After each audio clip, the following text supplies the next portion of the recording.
Don't try to think about what is happening on Friday. Think about what is going to happen at the end of today. And keep your eyes just in front of what is in front of you. And most of all, keep your eyes on Jesus. I had an analogy. You can't look up and look down at the same time. If you keep your eyes up on Jesus, he is the author and the finisher of your faith, and he will see you to the end. All right. I'm going to be talking about balance and service. Wow. Arise, a call to balance and service. Women are called to a life of service. And like the example I gave earlier with my mom, it didn't end when we got married or we moved out of the house, when she became an empty nester. The seasons just changed for her, but she's still serving. And balance, because you can't, work-life balance, this one balance it all. It's an illusion, it's a mirage. It doesn't truly exist, because when you think about balance, think about it as an equilibrium, right? Both sides of the scale are where they should be. It's never, ever that way. Balance is a goal. It's not the goal, but being rooted is the goal. And that's where I'm going to be spending most of the time today. Strength is not in what you do, it is from what you draw from. And I'm hoping that from the examples we look at today, you would see what they drew from. And I also want to I beat myself up a lot, but I want to also take this time to encourage a mom. When you think about someone on a tightrope, I don't remember the name of the guy, but it was this guy who did the long, he was on a thin rope and climbed to the highest building in Thailand or somewhere, I don't remember his name, in Canada. And when he was climbing, he wasn't looking up at where he was going. He was looking at the next place his foot was going to be on. And that's what I want to encourage all of us as moms. I get overwhelmed. Sometimes I'll be like, oh my God, with the world of AI, don't I be studying? And I'm like, seriously? He's only 10. But there's just a tendency to just want to you keep thinking in so many directions. And I have to remind myself and reel myself back and say, think about what is in front of you. Think about that homework that needs to be done and ready for tomorrow, as opposed to thinking about what he's going to study in college. So I want to encourage every mom, think about that tightrope and the next step you're going to take. Don't try to think about what is happening on Friday. Think about what is going to happen at the end of today. And keep your eyes just in front of what is in front of you. And most of all, keep your eyes on Jesus. I had an analogy. You can't look up and look down at the same time. If you keep your eyes up on Jesus, he is the author and the finisher of your faith, and he will see you to the end. God bless you, Pastor Matthew, for those prayers this morning. God completing what he started is only by us looking up to him. But when we're looking down and looking at everything around us and also trying to look up, then everything is all over the place. So this morning, balance is from going deeper into your source. You don't think about a tree in the storm. It's moving around. It's not even thinking about balance, but what keeps that tree is where it's planted. I went to Nigeria 2 years ago, and we went to the countryside, if you know what I mean. I would say it's the countryside. And there was this palm tree. It was shaped like this to the side, on the side of the house. And I asked my dad, I was like, this is interesting. I've never seen a palm tree that is not straight up. It was literally bent. And my dad said that palm tree had been there since he built the house, and the roots were still there. But as the palm tree started growing, it was moving itself away from the roof.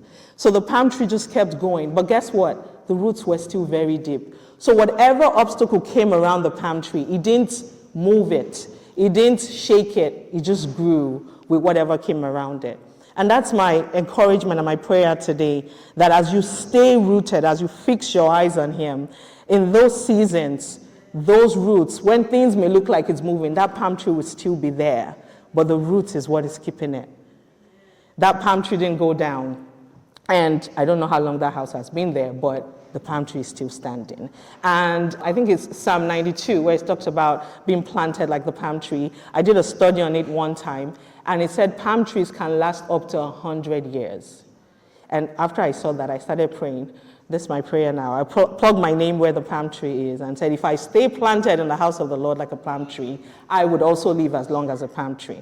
But that only comes if you are rooted. That only comes if you're rooted. Like I said earlier, balance is not the same in all seasons. God bless the moms here that your kids are already adults. You are almost empty nesters. God bless the Keishas who are still holding babies to their side. God bless us who were semi-independent. 1 minute they want to take a bath themselves. Next minute, like this morning, she just decided, you know what, I don't feel like brushing my teeth myself this morning. We're here and there. But that balance is different from me. The balance is different for Keisha that has a baby to her side. And the balance is different from Deborah or Morgan's mom, where the kids are almost pretty much out of the house. We're going to be studying two women today. We're going to be looking at Judges 4. If you're very familiar with Judges 4, you probably know the two women we're going to be looking at. We're going to be looking at Deborah and Jael. I love that story for so many reasons. These two women served with balance. They were faithful. They were courageous. Regardless of the seasons they were in, regardless of the titles they had, the platform they had, or the platform they did not have, they served. So if you're an empty nester, there's still room for you, and there's still something you can carry. If you're a young mom and you're thinking nobody notices you, there's a place for you as well. And for single ladies, there's also a place for you. It is what you start to pour now that is going to speak for you later. And to the men, yes, to the men. I started putting the message together and I said, there are going to be men in the service. So yes, men, fathers, husbands, brothers, son, married men, single men. I think there's a message here for you today too. And I pray that the Holy Spirit would help me bring it forth the way he wants it to be brought forth. The answer to serving with balance is understanding that you're rooted and understanding that it's not about the schedules you set. It's about the redeems that you have. The schedules would break. It is almost certain and guaranteed that they would break. But it's the redeems you put in place that would keep you going. So let's set the stage. Judges 4. If you have your Bible on your phone, I would encourage you to please open it. We're going to be taking different verses from there and just talking about it. Judges 4. I'm going to read verse 1 to 3, and then I'll come back to verse 4.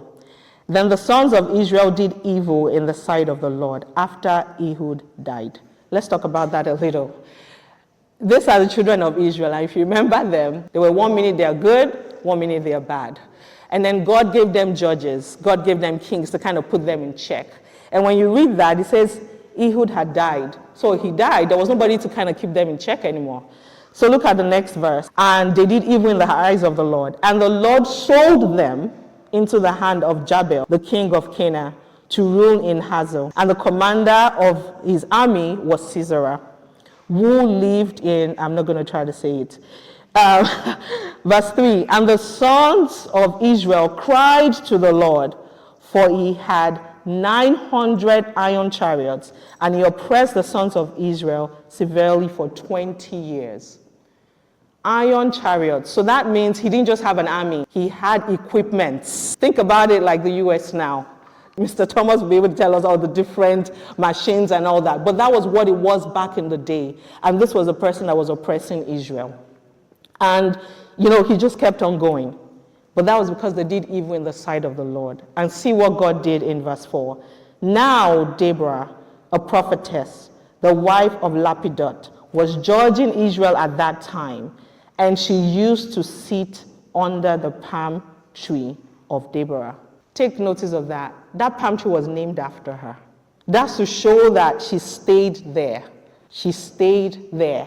So just setting the stage here, Israel revolted. Now a king was going after them with iron chariots. They didn't have iron chariots. They just had men of war. They had people who could go with them. Ehud was the one keeping a strict eye on them. Ehud is dead now, but they had a judge. God had set up someone there for them, and it was Deborah. They had that 20 years of suffering and all that. But this is the first point I want to bring to you. The balance of presence. That Judges 4, it said, and under the palm tree of Deborah. And it said exactly where it was. Can I challenge you this morning? Would God find you? Do you have a place that God will say, I know Yinka would be here? Is there a palm tree that can be identified with you? And we're using this metaphorically, okay? So like spiritually. And see what Deborah was doing there. And she sat there and they came to her for wisdom. They came to her to tell them, this is what to do. This is how you should do it. But that didn't happen if Deborah did not find a place where she was findable, okay? And when you think about this, this is more challenging me and you to have a place where God can say, this is where I meet with Yinka. It doesn't have to be a palm tree. We're using the palm tree metaphorically here. But is it a kitchen table? Is it an island? I was telling Keisha on Friday that I used to have a chair in the loft in the kids' room, but the kids also play in the loft. And I started to realize that when the loft is all over the place, I wouldn't want to go there to pray. And there'll be weeks I was just like, wait, I haven't gone there. Because I would feel like I had to clean the loft for me to sit in my little corner to pray. So I said, you know what, we're taking the chair away. So I took the chair out. And why are you taking that chair out? We sit there when we're watching TV. No, it's coming out. And if you've been to my house, you've probably seen the chair in my office. I took it into my office. The office is tight, but I know that if it's here, I can come here, and this is where I could talk to God. This is where, for lack of a better word, that's my own little palm tree. That's mommy's chair. And the kids know you don't sit on that chair. Pimat knows you don't sit on that chair to eat or take a phone call. Like for me, it is sacred. So do you have that place? If you watch the movie War Room, that woman had a closet and she had a place where she went and prayed and heard from God. Where is your own palm tree? It's not a physical location alone. It's also a spiritual posture. It's a place where you stay rooted in God. Where when you start to feel like this palm tree is shaking, things are not the way you should be, you go back there and recenter yourself. Can I also say that Deborah had a relationship with God. That's why she was able to dish out wisdom as they came to her. That is where you go to get fed so that others would receive as well. And when I say others, I'm not talking about like a congregation. I'm not talking about people I'm talking about your children, your husband, your sisters, your mom, that friend that knows that if I call her, she's going to have a wise counsel for me. It is only because you found that spiritual posture and that place. But that place is also physical. That place is also physical. And I'll use the Fish Church as an example. If all of a sudden we don't have Shiji, we don't have Shemi, we don't have Ora. Like think about Vanessa and the people that are serving in different capacities. We don't have Brittany. If God showed up in the service, would he find you where you've been assigned to walk? Will he say, yes, this is what I've deposited in you, and you're doing what he's calling you to do? She didn't announce herself. It wasn't about a platform. It wasn't about her public profile. But she was foundable because she was consistent in that place. So consistent that that palm tree was named the palm tree of Deborah. Your place in the house of God and what you do to serve in the house of God. Can we name it after you? Are you consistent enough that we can say the balloons of Terika? The breakfast setup of, I'm using that metaphorically, but I think you get it. But again, thank you so much, Terika. The beautiful balloons outside, Terika did it. So if you need decorations for your event, we do have one in the house. Don't hesitate. And please don't forget to take a picture there as well. It took Dean and Terika. Dean now knows about decorations a little bit. Please make sure you take a picture. That is what we call service. That is service. She was findable because she was consistent in that one place. She was rooted, present, and available. Her consistency became her reputation. They knew where to find her. I was talking to a mom. We bumped into each other at Burlington. And I was asking her, how are the kids' school? And she was like, it's 2 minutes away from my house. Oh, nice. Oh, so what church do you go to now? Oh, it's 2 minutes. I'm like, hold up. Why is everything 2 minutes away from your house? Is that intentional? And she was like, yes, I don't like being late.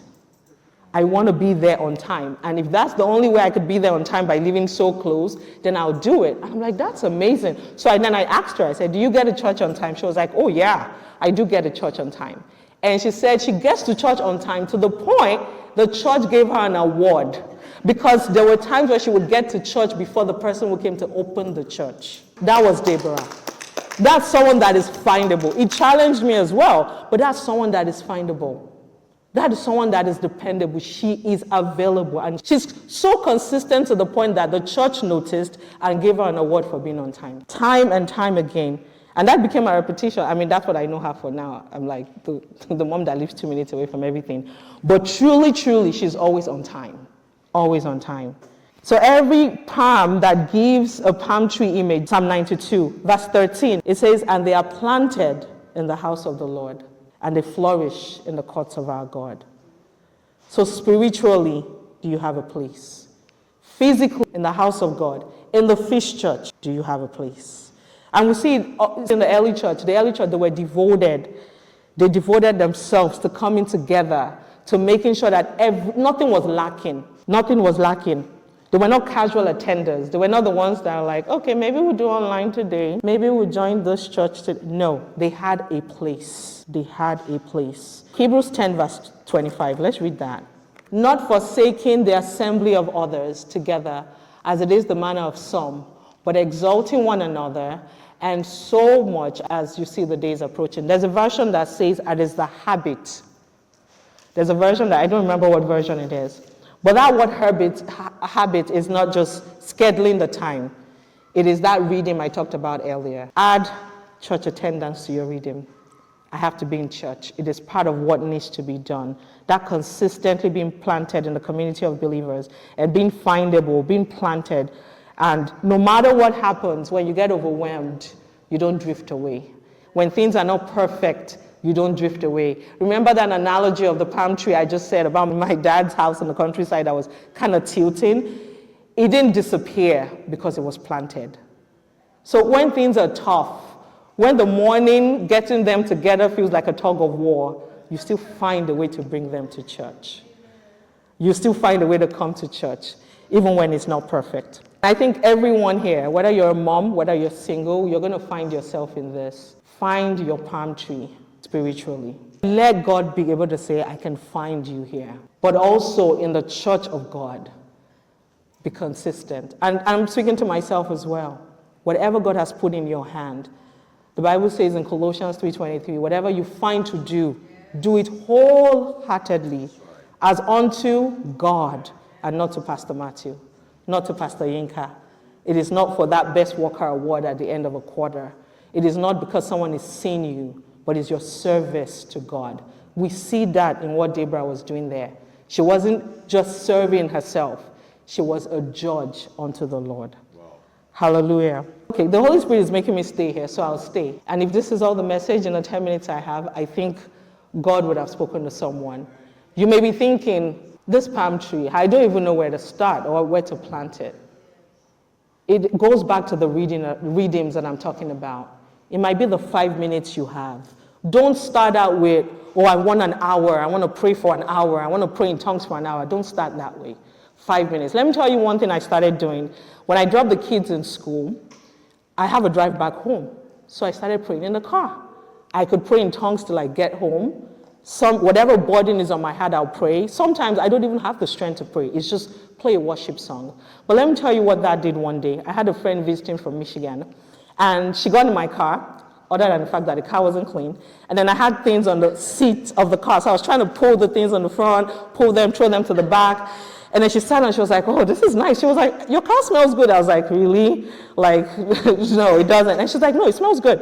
And then we started driving, and she said, you know what? There's something about your car. It's like, what do you mean? She was like, there's a presence. She's a believer. She was like, there's a presence. I was like, oh, there is? She was like, yeah. She was like, you pray in your car? I was like, oh, yeah, I pray in my car. She was like, I can feel it. We're literally in the middle of a conversation, and she stopped. But all of a sudden, I thought to myself, I've been doing this on the car every day after I drop the kids off. That car is my palm tree, okay? If you kind of follow the analogy we're going with here. So it doesn't have to be perfect. It doesn't have to be a closet that is decorated with sticky notes. Find that place. And one woman that comes to mind, I've heard this story before, was Susanna Wesley, the mother of John Wesley and what's the other? Charles Wesley. And when you hear her story, she had 19 children. Please tell me how so. I only have 2. And in the middle of the day, I cannot tell you that I have 5 minutes to go find a place. Most times is when they go to bed. Yes, 19 children, 6 of them died. It wasn't perfect. They were in poverty, where the poor call them poor, kind of poverty. Her husband was jailed. There was so many things happening. But guess what this woman would do? She would take her apron in the middle of the chaos, cover herself with the apron, and that was her palm tree. And the kids knew, once that apron comes up, you do not call her, you don't talk to her. That was her time with God. So if she could do it, back then in the 18th century, we have apps on our phone. The other day, I was like, okay, after I get in the garage, I will close the garage and let me check my email. And from the email, it would go to Facebook and then Instagram. And one day I just said, no, this is too much. I can't come from praying and then go, this doesn't work. So I deleted everything. And guess what I put in my car? I put a devotional. So when I get in that car and I need to decompress before I calm down, I pull out the devotional. And I'm telling you all this because it doesn't have to be perfect. It doesn't have to be what you see on social media with the different highlighters and the place markers. Find yours. The same way as Susanna Wesley found hers. She literally would just pull it over her head and pray. And when you think about all the things her sons did, I know one of them wrote over 6,000 hymns or something. And then the other one was a revivalist that we hear about. Charles, thank you. So what is our excuse, moms? We don't have one. Single women, this is your time. And you probably have heard me say it again. This is your time. If you don't start to have those palm tree experiences where you take time, you will not develop it when the kids come. You will not develop it when the husband comes. I am telling you for a certainty. This is your time. This is your time to go deeper with God.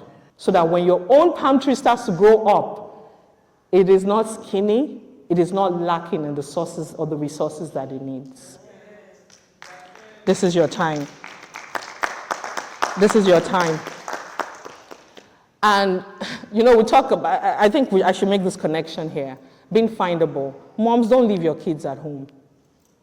Susanna Wesley, I think I read somewhere and it said that at some point she started a Bible study and she started teaching her own kids. Obviously, if you have 19 kids, it's a church. You have a Sunday school already. She was teaching them and it started to grow and there were over 200 kids. We don't know. We only know of those 2 kids, the one that became a revivalist and the one that... But imagine the amount of kids that could have had an impact from those 200 kids that she was teaching. Bring them to church. I know Sunday mornings can be chaotic. Bring them to church. And I want to call out my mom here. Oh my God. We went to a church where they had a service every single day. I am not exaggerating. So Monday was a revival service. And then Wednesday was this. And Thursday was that. I think it was only Friday and Saturday we didn't go to church. My mom would take us to church. Homework's in the bag. Whatever it is, we're going to church. So for me, growing up, it wasn't strange. I remember during COVID, the kids would ask, are we doing online church or we're going in person? Okay, online. But I would always remind them, once we can go back, we are going back. So imagine a child that grows up like that. It's not hard. They don't go to college and not want to go to church anymore. Build it into them. We're not just checking the box. It is part of what we do in this family. It is part of our worship to God. And let them see you serve. I remember my mom, oh my God, she was in everything. And almost every other day, on those weekends where we didn't go to church, she was on her way to a prayer partner's house to go pray, or the prayer partner was coming to our house to pray. That community, that time. So don't leave them at home. And when they're home with you, let them see you pray. Let them see you pray. They might make a joke of it, like when Pima is praying, he would start praying and my daughter would go, kalabalabababababababa. It's okay. At some point, she's going to understand what it means. It won't be strange to her. We take communion every Sunday in our house. That's just one of the things we do.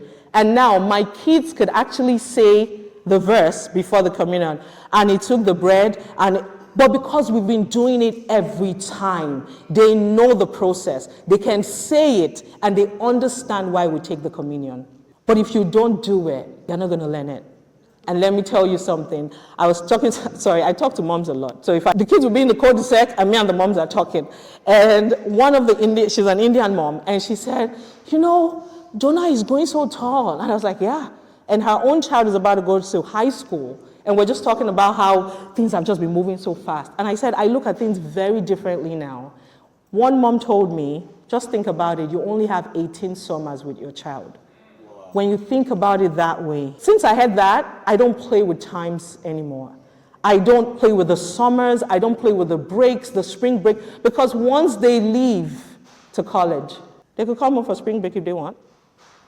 You're probably only going to see them during Thanksgiving. How much are you going to impact in their lives? Think about it that way. You only have 18 summers with them. What are you doing with the time that you have with them? What are they seeing you do with the time that you have with them? All right, I'm just going to go straight to Jael because I can't even go through everything. If you don't know the story, I would encourage you to go read Judges 4. Deborah told Barak, God is going to deliver Sisera into our hands. Barak went over and said, whatever you tell me to do, I'll do it. But not just that. If you don't go with me, I will not go. This is what I want to call the men. Partnership. Help the moms secure their palm tree experiences. If you know she prays in the morning or she prays at whatever it is, help her secure that time that she has with God. That is your role. Especially fathers of younger kids. Older, empty nester men, you probably already know what the rhythm is.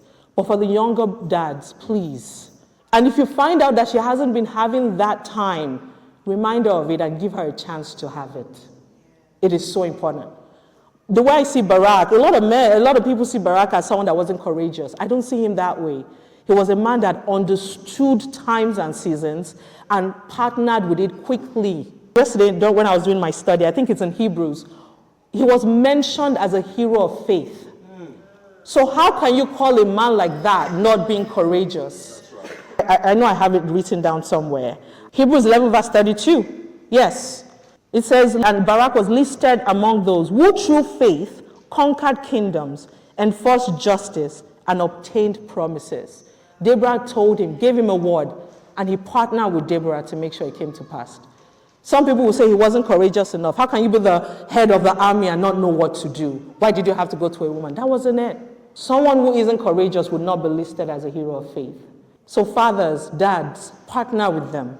Partner with them. And he had that relational intelligence to understand that this woman carries something. So because she was a prophetess. She had seen and understood something that was going to happen.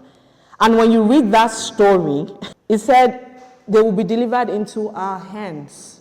And who did God use to deliver Sisera into their hand? Jael. This woman was not in the picture. Deborah probably did not even know Jael was going to do the work. But guess what? She seized the opportunity as soon as it came. When you read about her husband, he was actually in alliance with the enemy. But the day Sisera would be killed, he wasn't home. She welcomed Sisera in. Oh, yeah, please come in. And she gave him milk. And when she realized, wait, this is the one that is terrorizing Israel, she nailed him and killed him. Nobody would have thought. When Barak said, I'll gather the men, he gathered 9,000 men or 10,000 men in the army. That's how they thought they were going to finish Sisera. But that's not what God was going to do. He used a woman that didn't have a platform. She didn't have a public profile. It was what she had in her hands. Milk, a nail. And if you study that story, she was actually a tent maker. So she knew what to do. And she knew what kind of nail she was going to use to finish him. But I'm saying that because don't say you don't have anything. There's, okay, all the moms, they're married, they have husbands, they have this. What has God put in your own hand to serve? What has God put in your own hand to bring glory to his name? Because that's what ended up happening. When you read about Jael, he actually called her Blessed Adi. The same greeting that was given to Mary was what was given to her in Judges 5. I'm going to wrap up, but I really, really want to. I've said a lot, and I think women are more connected to all the things I'm saying, but I really, really want to call on the men. I've said protect those palm tree experiences. Partner with her. It wasn't a single mission with Barak and Deborah. It was a co-mission. They went together. They were going to do it together. And Jael added herself into it courageously. And I also want to say that, men, call it out before she even identifies it. I want to give a shout out to PMAT, to Pastor Matthew. There are things that I was just like, okay, I think I can do it. Pastor Matthew will call it out. I see a gift of this in you. I see that you can do this. So as husbands, as fathers, in the life of your daughters, in the life of your spouse, when you identify a gift, call it out. Let them see that. And I want to challenge every man. Give them a compliment, not just a random compliment this week, but call out that gift. I see that you have this in you. This is something that you have. And for the single men, don't just marry someone for now. Marry someone for the direction of where you're going. Marry someone for the direction for where you're going. And the example that comes to mind is Jael's husband. I think his name is Hebron. He wasn't there. He wasn't there. So don't just say, oh, I want the right person. Yes, you should have the right person. But are we going in the same direction? When God then commits something to your hand, can you and this woman accomplish it? Is it something that both of you can do? Is it something that both of you can do? Because, like I said earlier, it's going to be a partnership. It's going to be a partnership. Choose direction. I literally wrote this down, right, for single men. Choose direction and not just the person. They built a shared calling. And one man I really want to applaud as well is Lapidot. That was the only time his name was mentioned. He just said, Deborah, the wife of Lapidot. But I want to believe that it was silent because he allowed her to be. He allowed her to be in that calling. He allowed her to really express herself. So single men, if you think what this person is carrying is a little bit too much for me, I wouldn't really feel like I'm strong enough for this. Think about it that way. Make sure it's something that you can have a shared calling with and a direction with that person. Build those rhythms of prayer and community and accountability now. Hebron, when you read the story, he had said that he had alliance with the enemy. Young men, check your alliances. Because when the battle comes to the front of your tent, you might not be there because of the kind of alliance that you have. So the kind of company that you're keeping now also is going to impact what happens when you get married. Sorry, I'm looking only on this side because that's where I think the single men are. Everybody on this side is married. And I really pray that everyone has gotten something from this. And to the women who raised Deborah and Jael, we bless them.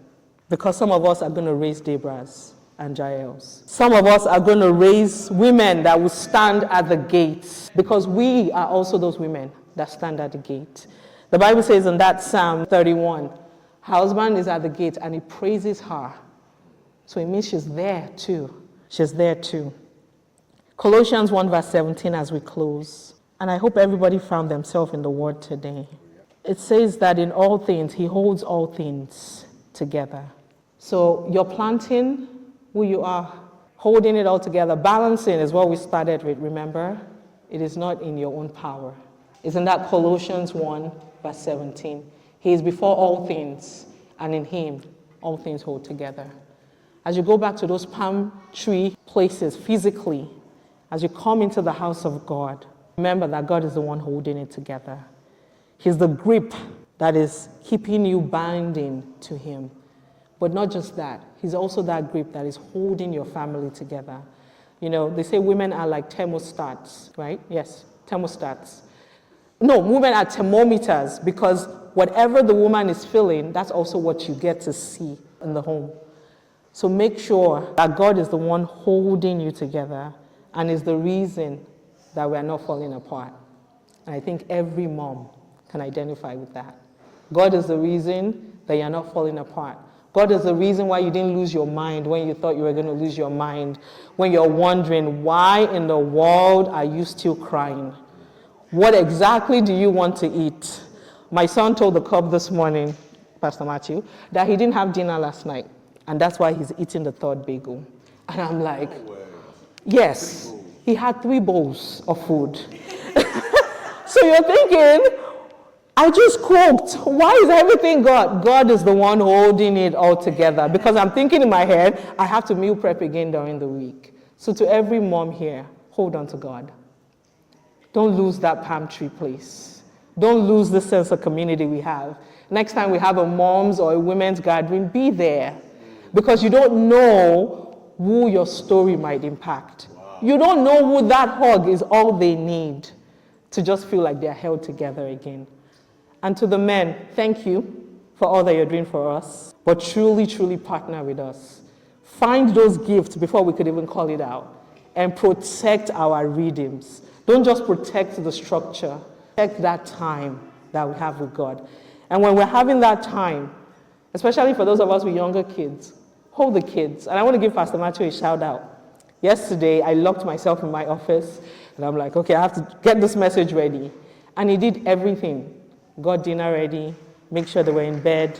That is what we're asking for. That is the partnership. And to moms, to single moms, that you're trusting God for a partner, I pray that God would bless you with one that would stand with you in those times of difficulty.